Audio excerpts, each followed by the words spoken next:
La Fédération des entreprises du Congo FEC Ituri apporte son soutien indéfectible au gouvernement militaire. Elle s'est dit être motivée par les efforts de paix et du développement amorcés depuis son arrivée à la tête de cette province.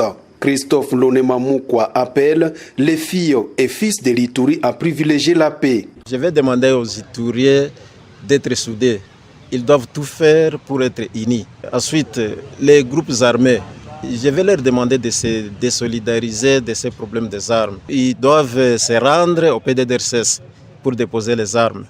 Ils doivent aussi suivre la voie de rade que le chef de l'État a donnée ici au niveau de Bunia. Au même moment, les prisons de la FEC Ituri condamnent certaines personnes qui utilisent les réseaux sociaux dans l'objectif de créer la psychose au sein de la population. Que chacun vaque librement à ses occupations.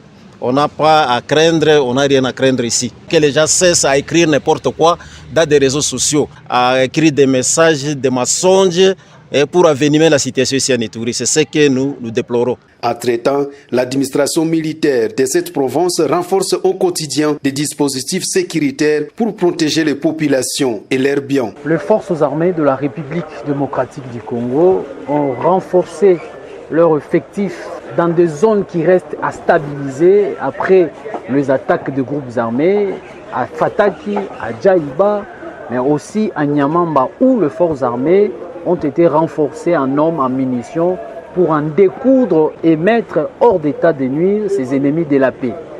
Dans la ville de Bunia, vous le savez, nous avons redynamisé de patrouilles de combat, de reconnaissance, diurnes comme nocturnes. L'idéal, c'est mettre la population de l'Ituri tout entière sous la haute protection des forces armées de la République démocratique du Congo et laisser la population vaguer librement, sans inquiétude.